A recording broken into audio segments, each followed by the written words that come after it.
स्वागत है आपके अपने YouTube channel Shri Sanwaliya classes में। दोस्तों आज बात करेंगे कक्षा 10 के अर्धवार्षिक परीक्षा हिंदी के प्रश्न पत्र की। हिंदी का पूरा प्रश्न पेपर मैं आपको बता रहा हूँ, इसको ध्यान से देखना। इसमें से अधिकतर क्वेश्चन आपको आपकी परीक्षा में देखने को मिलेंगे। पूरा जो हिंदी का पेपर है वो आपका 70 अंक का पेपर होगा और 3.25 घंटे इसका समय रहेगा। तो देखते हैं इसमें पहला पार्ट है में निम्नलिखित गद्यांश को ध्यानपूर्वक पढ़कर दिए गए प्रश्नों के उत्तर दीजिए। एक गद्यांश दे रखा आपको, सच्ची शिक्षा वह है जिससे मनुष्य की मानसिक शक्तियों का विकास हो। वह केवल शब्दों को रटना मात्र नहीं, शिक्षा का वास्तविक अर्थ है व्यक्ति में योग्य कर्म की आकांक्षा एवं उसको कुशलतापूर्वक करने की पात्रता उत्पन्न करना। हम चाहते हैं कि भारत की स्त्रियों को भी ऐसी शिक्षा दी जाए जिससे वे निर्भय होकर भारत के प्रति अपने कर्तव्य को भलीभांति निभा सके। संघमित्रा, लीला अहिल्याबाई तथा मीराबाई आदि भारत की महान देवियों द्वारा चलाई गई परंपराओं को आगे बढ़ा सके एवं वीर प्रसूता बन सके। उपयुक्त गद्यांश का शीर्षक क्या है? तो इस गद्यांश का शीर्षक इसमें से देखना है। तो इस गद्यांश का जो शीर्षक आएगा वो क्या आएगा? नारी शक्ति। क्या आएगा? नारी शक्ति। तो इसका जो शीर्षक आ जाएगा नारी शक्ति आप लिख सकते हो, या वीर नारी भी लिख सकते हो। ठीक है, नेक्स्ट, शिक्षा का वास्तविक अर्थ क्या है? तो शिक्षा का वास्तविक अर्थ इस गद्यांश में दे रखा, शिक्षा का वास्तविक व्यक्ति में योग्य, यहाँ से लिखना हमको, व्यक्ति में योग्य कर्म की आकांक्षा उसको कुशलतापूर्वक करने की पात्रता उत्पन्न करना, ये शिक्षा का वास्तविक अर्थ है। भारत की स्त्रियों को किस प्रकार की शिक्षा की आवश्यकता है? तो भारत की स्त्रियों को ऐसी शिक्षा की आवश्यकता है जिससे वे निर्भय होकर भारत के प्रति अपने कर्तव्य को भलीभांति निभा सके, कर्तव्य को भलीभांति निभा सके। तो ये भी इसमें आपको आंसर मिल जाएगा। तो इस प्रकार एक गद्यांश को पढ़कर आपको इसके आंसर देने हैं। ठीक है, नेक्स्ट, दूसरा प्रश्न है आपका, पद्यांश को ध्यानपूर्वक पढ़कर इसके आंसर देने। पद्यांश दे रखा है, जब भी कुछ लोगों के दिल में नफरत अधिक और प्यार कम है, हम जब होंगे बड़े घृणा का नाम मिटा कर लेंगे दम। हिंसा के विस्मय प्रवाह में कब तक और बहेगा देश, जब हम होंगे बड़े देखना नहीं रहेगा यह परिवेश। भ्रष्टाचार जमाखोरी की आदत बहुत पुरानी है, ये कुरीतियाँ मिटा हमें तो नई चेतना लानी है। एक घरौंदे जैसा आखिर कितना और रहेगा देश, जब हम होंगे बड़े देखना ऐसा नहीं रहेगा देश। इसकी बागडोर हाथों में जरा हमारे आने दो, थोड़ा सा बस पाँव हमारा जीवन में टिक जाने दो। हम खाते हैं शपथ दुर्दशा कोई नहीं सहेगा देश, घोर पाँव की ज्वाला में कल से नहीं रहेगा देश। उपयुक्त पद्यांश का शीर्षक क्या है? तो इसका जो शीर्षक है वो भ्रष्टाचार। वर्तमान में भ्रष्टाचार बहुत ही ज़्यादा ही फैल गया, तो इसका जो इस पद्यांश का जो शीर्षक है वो है भ्रष्टाचार। नेक्स्ट, बच्चे किन कुरीतियों को मिटाने का संकल्प ले रहे? तो इसमें आप देखोगे बच्चे क्या कर, भ्रष्टाचार जमाखोरी की आदत जो लोगों में पड़ गई है उसको मिटाने की बात कह रहे हैं। ठीक है, कुरीतियाँ मिटाने की, भ्रष्टाचार जमाखोरी आदि। नेक्स्ट, एक घरौंदे जैसा आखिर कितना और रहेगा देश, पंक्ति का आशय क्या है? इसका आशय लिखना है, घरौंदे जैसा आखिर कितना देश सहेगा, यानी देश में जो भी अत्याचार हो रहे हैं, इतने सारे भ्रष्टाचार हो रहे हैं, उनको देश कब तक सहेगा, ये आपको लिखना था। ठीक है, नेक्स्ट, अब आता है पार्ट 2। दिए गए बिंदुओं के आधार पर निम्नलिखित में से किसी एक पर 300 शब्दों में आपको निबंध लिखना है। सैटेलाइट चैनलों का बढ़ता जाल प्रभाव और प्रदूषण, इसकी प्रस्तावना। टीवी संस्कृति का दुष्प्रभाव क्या है? सांस्कृतिक मूल्यों में गिरावट और इसका उपसंहार।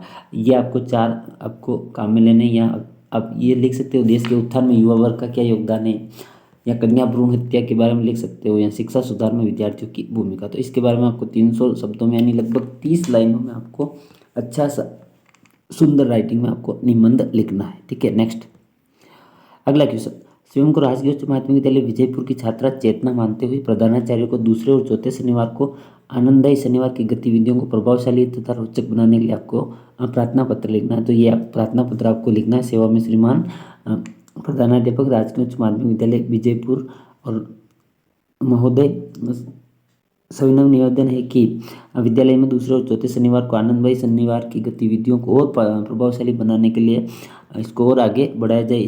इस प्रकार आपको एक प्रार्थना पत्र लिखना। अगर ये नहीं लिखो तो ये लिखो, राजकीय उच्च माध्यमिक विद्यालय अरलिया पंथ के छात्र विवेक मानते हुए सचिव माध्यमिक शिक्षा बोर्ड अजमेर को अपने अंक तालिका में गलत लिखे गए नाम सुधार के लिए आपको एक आवेदन पत्र लिखना है। तो ये आप लिख देना। ठीक है, नेक्स्ट, पार्ट सी आता है आपका खंड। द्विगु समास को परिभाषित करो, उसका उदाहरण दो। द्विगु समास क्या होता है, पहला पद संख्यावाची हो और दूसरा पद प्रधान हो, उसको द्विगु समास कहते हैं। ठीक है, पहला पद क्या आना चाहिए, संख्यावाची। संख्यावाची तो पहला पद कौन सा है, जैसे नवरात्रा, नवरात्रों का समूह आ जाएगा आपका, द्विगु समास का उदाहरण आ जाएगा। ठीक है, नेक्स्ट सकर्मक क्रिया किसे कहते हैं, वह क्रिया जिसमें कर्म प्रधान हो उसको सकर्मक क्रिया कहते हैं। ठीक है, जैसे रमेश खाना खाता है या रमेश पढ़ रहा है तो वो सकर्मक क्रिया। नेक्स्ट अगला क्वेश्चन, निम्नलिखित वाक्य को कृतवाच्य में से कर्मवाच्य में बदलना। कृतवाच्य से कर्मवाच्य में बदलने, प्रेमचंद्र ने ईदगाह की कहानी रची है। ईदगाह की कहानी प्रेमचंद ने रची होगी। माँ अपने बालक से स्नेह रखती है तो बालक से स्नेह अपनी माँ रखती है। कृतवाच्य से कर्मवाच्य में आपको बदलना। नेक्स्ट, निम्नलिखित वाक्यों को शुद्ध करके लिखना। शुद्ध कर, शनिवार के दिन अवकाश रहता है तो शनिवार और दिन ये तो एक ही है, तो यहाँ पे आ जाएगा इसका शुद्ध, शनिवार को अवकाश रहता है, दिन यहाँ से हट जाएगा। ठीक है, शुद्ध वाक्य हो जाएगा शनिवार को अवकाश रहता है। कैदी को मृत्यु दंड की सजा मिली। मृत्यु और दंड दोनों एक साथ नहीं आएगा, तो कैदी को सजा दी गई है ना, मृत्यु की सजा दी गई, ये लिख देना, ये दंड यहाँ से हट जाए। निम्नलिखित मुहावरे का अर्थ बताए। राई को पर्वत बनाना, छोटी बात को बहुत बड़ा कह देना, तो ये राई का पर्वत बनाना। आंखें बिछाना यानी किसी को डराना, आंखें बिछाना। लातों की बहुत बातों से नहीं मांगते। लोकोक्ति का अर्थ क्या है कि मूर्खों को कुछ भी बात समझाओ तो समझ में नहीं आती है ना। जो भी नालायक व्यक्ति होते हैं ना, उनको कितनी बातें समझाओ तो ये समझ में नहीं आती। तो ये इसका आप अर्थ बताना। अगर प्रयोग में पूछे तो अपनी क्लास का ही ले लेना कि कक्षा 10 के छात्र ऐसे हैं जो लातों की भूत बातों से नहीं मानते। कितना ही समझा दो इनको तो पढ़ाई पर इनका कोई असर नहीं होता है, लातों की भूत बातों से नहीं मानते। नेक्स्ट पार्ट 4 में क्या कह रहा है ये, निम्नलिखित पद्यांश की सप्रसंग व्याख्या कीजिए। हिम्मत कीमत होय बिना हिम्मत कीमत नहीं, करे न आदर कोई रद्द कागज जूं राजिया। उपजावे अनुराग कोयल मन हरकत करे, कड़वो लागे काग रसना राखुण राजिया। या अथवा में एक और दोहा दे रखा है, इनके आपको क्या करने, आंसर देने। सप्रसंग व्याख्या करने आपकी किताब का लिया गया है, जो पद्यांश है कौन से पाठ से लिया गया है इनके, उसके बारे में आपको लिखना है। नेक्स्ट, निम्नलिखित गद्यांश की सप्रसंग व्याख्या। ये पद्यांश था, ये गद्यांश की भी आपको सप्रसंग व्याख्या करनी है। ये भी जो गद्यांश है वो भी आपकी किताब से ही लिया गया है, तो इसकी आपको व्याख्या करनी है। नेक्स्ट, सेनापति का ऋतु वर्णन हिंदी साहित्य में अनूठा क्यों है, इसका 200 शब्दों में आपको आंसर देना है, जो आपकी किताब का क्वेश्चन है। ईदगाह कहानी की संवाद योजना पर प्रकाश डालिए।